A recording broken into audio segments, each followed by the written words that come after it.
The E myth entrepreneur, इस book से मैंने जो भी सीखा है इस वीडियो में मैं बताने वाला हूँ। पहले मैं आपको एक स्टोरी बताऊँगा, उसके बाद 3 लर्निंग्स बताऊँगा जो कि इस बुक से मिली है। हमारे इस स्टोरी में जो कैरेक्टर है उसका नाम है राहुल। राहुल एक आईटी फर्म में जॉब करता है और अभी उसने ये सोचा है कि क्यों ना वो खुद का बिज़नेस स्टार्ट करे। उसके पास टेक्निकल स्किल्स है जो कि उसने उस जॉब से सीखी है और इस टेक्निकल स्किल्स के बेसिस पे राहुल ने डिसाइड किया है कि वो खुद का बिज़नेस करेगा। वो जॉब छोड़ देता है और खुद का बिज़नेस स्टार्ट करता है। जो सोच के उसने बिज़नेस स्टार्ट किया था वैसा कुछ हो नहीं रहा था। उसने सोचा था कि वो अपने हिसाब से काम करेगा, जब भी उसे काम नहीं करना होगा वो नहीं करेगा और जब उसे काम करना होगा तो ही काम करेगा। लेकिन बिज़नेस में सब रिस्पॉन्सिबिलिटीज़ उसके ऊपर आ गई। पहले जॉब में वो सिर्फ कंपनी को रिस्पॉन्सिबल था, अब वो बिज़नेस में हर एक कस्टमर के लिए रिस्पॉन्सिबल है। ना तो उसे टाइम मिल पा रहा है, ना अपनी फैमिली को टाइम दे पा रहा है, पर्सनल लाइफ में टाइम नहीं दे पा रहा है और पूरे दिन बिज़नेस में ही लगा रहता है। जिस बेसिस पे राहुल ने बिज़नेस स्टार्ट किया था, यानी कि जो टेक्निकल स्किल्स थी राहुल की, उस बेसिस पे उसने बिज़नेस स्टार्ट किया था। अब ना ही उसे टेक्निकल स्किल्स करनी पड़ रही है, बट बिज़नेस को चलाने के लिए दूसरी चीज़ें चाहिए, वो भी उसे करनी पड़ रही है। फॉर एग्ज़ाम्पल अकाउंटिंग, बिज़नेस के compliances, marketing, sales etcetera etcetera, जिसमें कि वो स्पेशलाइज्ड नहीं है। वो भी उसे मैनेज करनी पड़ रही है, साथ में क्लाइंट्स की रिस्पॉन्सिबिलिटीज़ भी है। जब राहुल जॉब करता था उसे 9 to 5 जॉब रहती थी, लेकिन बिज़नेस में कुछ 9 to 5 होता नहीं है, 24 आवर्स बिज़नेस ही करना पड़ता है। राहुल दिन में 15 आवर्स 16 आवर्स से बिज़नेस के काम में ही लगा रहता है। अब राहुल परेशान हो चुका है इतने सारे काम से। अब ऐसा हुआ क्यों? क्योंकि राहुल ने जब बिज़नेस स्टार्ट किया तो उसकी टेक्निकल स्किल्स जो थी उसके बेसिस पे उसने बिज़नेस स्टार्ट किया, लेकिन ये बस एक पार्ट होता है बिज़नेस का। बिज़नेस में और भी पार्ट्स होते हैं जो कि उसे निभाने पड़ते हैं। अब राहुल ने सोचा कि क्यों ना एम्प्लॉयज़ को हायर किया जाए। एक एम्प्लॉय को हायर करता है जो कि उसका रिसेप्शन और अकाउंटिंग और ये सब काम करता है। जब उस एम्प्लॉय ने अकाउंटिंग का काम स्टार्ट किया तो धीरे धीरे वो अपने जो ऑपरेशंस के काम है वो भी करने लगा, जो इजी काम होते, सेल्स एंड मार्केटिंग भी देखने लगा और एक ऑलराउंडर बन गया। अब राहुल को कंप्लेन आने लगी कस्टमर से, क्योंकि पहले तो राहुल खुद सर्विस प्रोवाइड करता था, अभी उसके साथ उसका एम्प्लॉय भी सर्विस प्रोवाइड करता है। तो एम्प्लॉय को शायद प्रॉपर ट्रेनिंग ना मिली होगी या क्लाइंट्स को पर्सनलाइज सर्विस चाहिए होगी राहुल से, तो उनकी कंप्लेन आना स्टार्ट हो जाती है जो क्लाइंट्स होगी। अब राहुल अपने एम्प्लॉय को चिल्लाना स्टार्ट करता है क्योंकि कस्टमर्स की कंप्लेन क्यों आ रही है। इस बीच उसका एम्प्लॉय छोड़ के चला जाता है उसका फर्म। तो जब एम्प्लॉय छोड़ के जाता है तो अभी उसके बिज़नेस में एकदम कियोस मच गया है, क्योंकि जो काम वो करता था वो भी राहुल को करने हैं। इट्स अ प्रॉब्लमेटिक सिचुएशन जिसमें कि राहुल फंस गया है। अब राहुल परेशान होके एक किताब पढ़ता है और उस किताब में से 3 टेक अवे लेता है जो कि मैं आपको बताने वाला हूँ।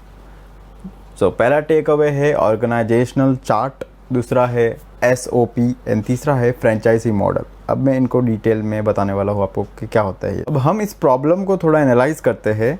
राहुल ने अपने टेक्निकल स्किल्स के बेसिस पे ये बिज़नेस स्टार्ट किया था। ऑथर ने इस बुक में 3 पर्सन बताए हैं जो कि बिज़नेस के लिए बहुत इंपॉर्टेंट है। फर्स्ट होता है एंटरप्रेन्योर, जो कि कंपनी का विजन देखता है, बिज़नेस का जो भी विजन मिशन और जो भी आगे के जो प्लान्स है उसका काम है, स्ट्रेटेजिक। दूसरा है मैनेजर, जो होता है वो टेक्निकल बंदों को मैनेज करता है। और तीसरा होता है टेक्निकल, जो कि अभी राहुल था, जो रूट में एम्प्लॉयज़ जो होते हैं, जो कस्टमर्स को सर्विस देते हैं, वो टेक्निकल काम करते हैं। उनको मैनेज करने के लिए मैनेजर होता है और एंटरप्रेन्योर जो बड़े बड़े बिज़नेस डिसीजन लेता है। ये 3 बहुत ही इंपॉर्टेंट पर्सन होते हैं एक बिज़नेस के लिए। अब तक जो पर्सन बिज़नेस को चला रहा था वो टेक्निकल था, और ऑथर ने ये कहा है कि टेक्निकल बंदे सबसे इनएफिशिएंट होते हैं बिज़नेस रन करने में। बुक से मुझे जो फर्स्ट लर्निंग मिली है, जो कि ऑर्गेनाइजेशनल चार्ट है, मैं बताने वाला हूँ वो होता क्या है। बिज़नेस में बहुत सारे काम होते हैं।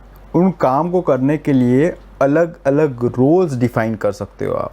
जैसे कॉर्पोरेट्स में होता है, जो टॉप पोजीशन पे होता है उसे CEO कहते हैं, और जो फाइनेंस का रिलेटेड जब मैटर संभालता है उसे CFO कहते हैं, जो मार्केटिंग रिलेटेड मैटर संभालता है तो CMO कहते हैं, चीफ मार्केटिंग ऑफिसर। जो हेड्स होते हैं उनके नीचे डेफिनेटली जो एम्प्लॉयज़ होते हैं। सो ये सब अलग अलग बिजनेस के जो एस्पेक्ट है उनमें एक ऑफिसर या एक पर्सन जो कि डिफाइंड है कि ये पर्सन ये रोल करेगा। सो ये आपको डिफाइन करना पड़ेगा। सो आपके ऑर्गेनाइजेशनल चार्ट में मैं फॉर एग्जांपल मैं ये मान के चल रहा हूँ कि आपका एक स्मॉल बिजनेस है। सो आपके बिजनेस में सबसे पहले तो आप सेल्स करते हो। सेल्स करने के बाद जब कस्टमर आता है तो आप ऑपरेशंस करते हो, जो भी आपने कमिट किया था उसे डिलीवरी देते हो। उसके बाद जैसे ही ऑपरेशन हो जाता है तो आपको फाइनेंस भी करना है, मतलब accounting and all compliances.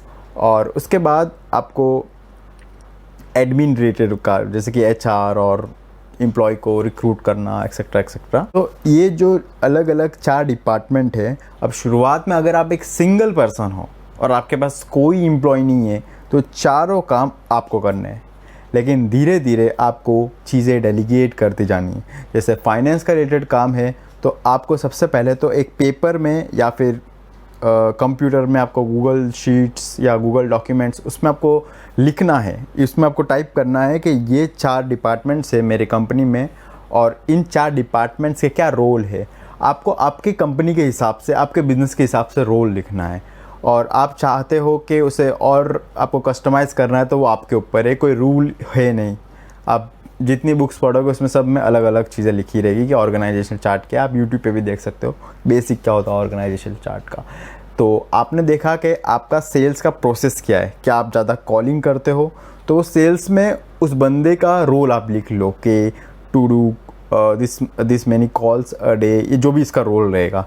For example operation में आपका ऑपरेशन क्या है वो स्टेप्स लिख लो, ये सब करना है। जब वैसे ही फाइनेंस में और इसमें तो समझो आपने पहले एक अकाउंटेंट को हायर कर दिया तो अकाउंटेंट का यानी कि CFO या वो डिपार्टमेंट का काम चला गया। अभी उस बंदे को आप दूसरे डिपार्टमेंट में मत आने दीजिए। तो क्या होगा कि वो चीज़ें जो जिस डिपार्टमेंट में वो है उसी में उसको करने दीजिए। बाकी के तीनों हेड जो है वो आपके पास है। उसके बाद जब आप दूसरे को हायर करोगे तो उसको उस डिपार्टमेंट के रिलेटेड ही काम दीजिए। तो ये एक ऑर्गेनाइजेशनल चार्ट है। किसी बिज़नेस में भी SOP बनाने से पहले ये बहुत ही इंपॉर्टेंट प्रोसेस हो जाता है।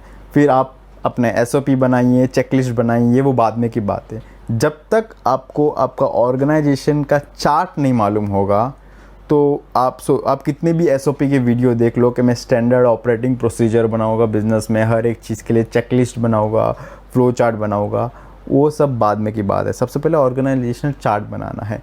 फ़िलहाल कंपनी में कोई एम्प्लॉयज़ नहीं है, कोई बात नहीं, आप सब काम करोगे, बट आपको लिखना है कि ये मैं इनकी मतलब जब मार्केटिंग का काम करोगे तो आपको मार्केटिंग की हैट पहननी है, मतलब हैट नहीं पहननी है, आपको समझना है कि ये काम मार्केटिंग का है और ये काम भी आप डेलीगेट करोगे बाद में। सो ऑपरेशंस का काम कर रहे हो तो वैसे ही आपको। दूसरी चीज़ जो मैंने इस बुक से सीखी है वो है डॉक्यूमेंटेशन एंड SOP। वैसे तो मैं आपको बहुत चीज़ें बता सकता हूँ लेकिन मैं टॉप 3 चीज़ें बताता हूँ जो मैंने सीखी है। सो मैंने ऑर्गेनाइजेशनल चार्ट बनाना और बहुत ही प्रोफाउंड चीज़ें वो मैंने आपको बता दी। अब मैं बताता हूँ डॉक्यूमेंटेशन एंड SOP। अभी अगर मैं आपसे ये पूछूँ कि आपके जो बिज़नेस है उसमें आप कस्टमर को ट्रीट कैसे करते हो, क्या आप सेम ट्रीट करते हो हर एक कस्टमर को, तो कैसे करते हो?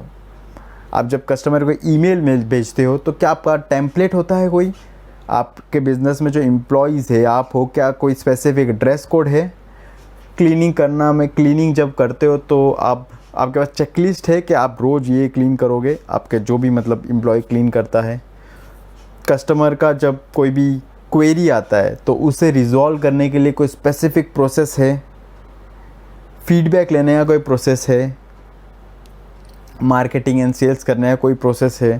प्रोसेस यानी कि पहले ऐसा होगा, फिर ऐसा होगा, ऐसे करके लास्ट तक आपको ये लिखना है। सो बहुत सारी चीज़ें हैं बिज़नेस में। तो आप कैसे कस्टमर को एक कंसिस्टेंट एक्सपीरियंस दे सकते हो? जब आपका कस्टमर फर्स्ट टाइम आता है तो आपके पास क्या ऑनबोर्डिंग प्रोसेस है? जब कस्टमर जाता है तो ऑफ बोर्डिंग प्रोसेस है। तो ये सब प्रोसेस आपको लिखना है। इस ज़माने में पेपर पेन पे लिखने से अच्छा आप गूगल डॉक्यूमेंट्स या वर्ड में लिख सकते हो। सो आपको लिखना कैसा है? तो फिलहाल ये इस चीज़ में 1 से 6 महीने भी लग सकते हैं, डिपेंड करता है आपका बिज़नेस कितना बड़ा है। सो आपको क्या करना है कि इमेजिन करना है कि सबसे पहले कस्टमर आता है, उसके बाद आप क्या करते हो, और मतलब जो भी प्रोसेस है उसका एंड रिज़ल्ट क्या है।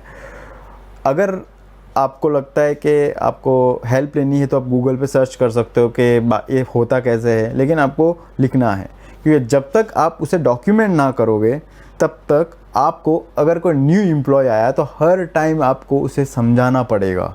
अगर आपके पास डॉक्यूमेंटेड प्रोसेस है, साथ में एक वीडियो भी है, आजकल गूगल पे अनलिस्टेड करके आप वीडियो अपलोड कर सकते हो, ना पर आपको स्टोरेज का प्रॉब्लम, सो आपके पास वीडियो भी है, तो वो एम्प्लॉय आएगा, एवरेज एम्प्लॉय रहेगा, आपको कोई स्किल्ड एम्प्लॉय की ज़रूरत है नहीं।